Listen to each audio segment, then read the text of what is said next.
నమస్కారం అండి. నా పేరు కలాన్ సంజయ్ కుమార్, హైకోర్టు అడ్వకేట్, తెలంగాణ.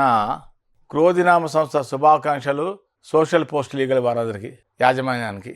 ఈరోజు నేను చెప్పే అంశం ఏంటంటే 498A 498A ఆఫ్ ఐపీసీ 1860.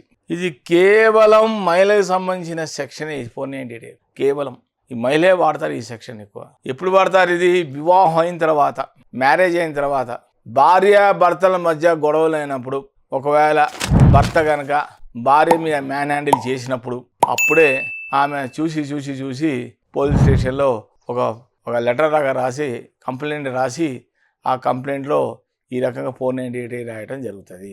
ఒక్కసారి గుర్తుపెట్టుకోండి, 498 రాసిందంటే ఆమె ఊరుకోదు. ఆమె భర్తతో పాటు మా మామగారిని, అత్తగారిని, మరదల్ని, మా బావమరదల్ని అందరిని లాగేస్తుంది. వాళ్ళు ఎక్కడో పాపం, వాళ్ళు ప్రశాంతంగా వాళ్ళు ఎక్కడ ఉంటే వాళ్ళకు కూడా నోటీసులు పోతాయి. వాళ్ళందరినీ పోలీస్ స్టేషన్కి రమ్మంటారు. కాబట్టి భార్యాభర్తల మధ్య ఏదన్నా ప్రాబ్లమ్స్ వస్తే వాళ్ళు ఇంట్లోనే కూర్చొని పరిష్కరించుకోవాలి. భర్త కూడా ఆమెను ఎక్కువగా విసిగించకుండా, బాధ పెట్టకుండా, తాగొచ్చి కొట్టేటాలు అవన్నీ ఇలాంటివి ఏమి చేయకుండా ఉంటే కొంచెం ప్రశాంతంగా ఉంటుంది ఇల్లు.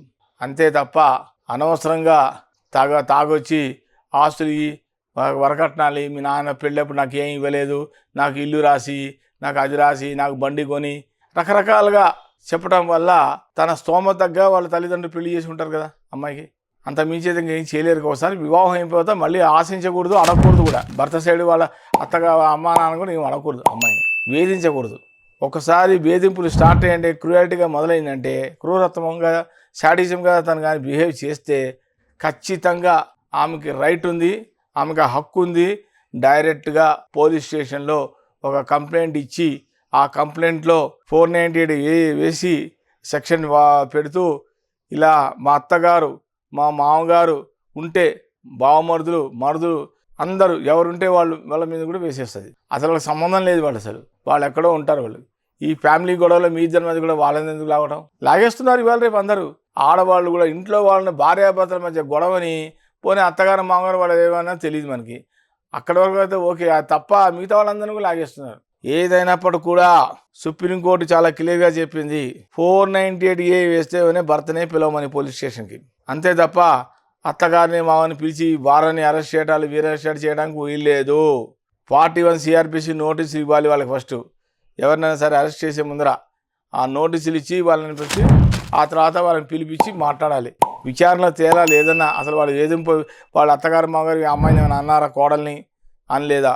అంతే తప్ప ఏమీ తెలియకుండా మటుకు అరెస్ట్ చేయడానికి వీల్లేదు. పోలీసులుగా ఆ పవర్ తీసేశారు. 41 CRPC నోటీసు ఇవ్వాల్సిందే. ఇచ్చిన తర్వాత విచారించిన తర్వాత అప్పుడు ఏమైనా తేడా వస్తే అప్పుడే అరెస్ట్ చేయాలి. నేను చెప్పబోయే ఏంటంటే, ఇంత ముందు వీడియోలో చెప్పా, 498A చాలా ఇంపార్టెంట్ సెక్షన్ ఫర్ ఉమెన్. మహిళలకు సంబంధించిన సెక్షన్ ఇది. చాలా జాగ్రత్త ఉండాలి భర్తలు కూడా. అనవసరంగా వాళ్ళని రెచ్చగొట్టి, కవ్వించి, వాళ్ళ అనవసరంగా వాళ్ళ మీద మ్యాన్ హ్యాండిల్ చేసి, కొట్టడాలు చేస్తే వాళ్ళకి ఒక స్థాయి, ఒక లిమిట్ ఉంటుంది.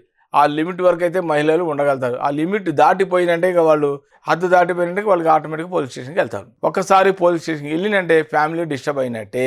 ఫ్యామిలీ డిస్టర్బ్ అయిందంటే అది ఎక్కడాకి వెళ్తుంది, చివరికి డైవర్స్ దాకా వెళ్ళిపోతుంది. ఏదైతే సిల్లీగా ఏం చేయదులే అని అనుకుంటారు, కానీ సిల్లీ కాదు, అది సీరియస్ అవుతుంది. అది తర్వాత చాలా జాగ్రత్త ఉండాలి. భర్తలు కూడా అనవసరంగా మ్యాన్ హ్యాండిల్ చేయడం అనేది తప్పు. తాగి వచ్చి కొట్టడం అనేది తప్పు.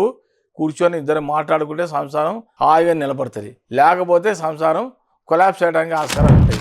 కాబట్టి 498A సెక్షన్ చాలా పవర్ఫుల్ సెక్షన్ ఫర్ ఉమెన్. కాబట్టి అందరూ కూడా జాగ్రత్తగా ఉండండి. నేను యూట్యూబ్లో చెప్పా, భార్యాభర్తలు అన్యోన్యంగా ఉండండి, ఎటువంటి గొడవలు పడకుండా ఉండాలని నా ఉద్దేశం. నమస్కారం.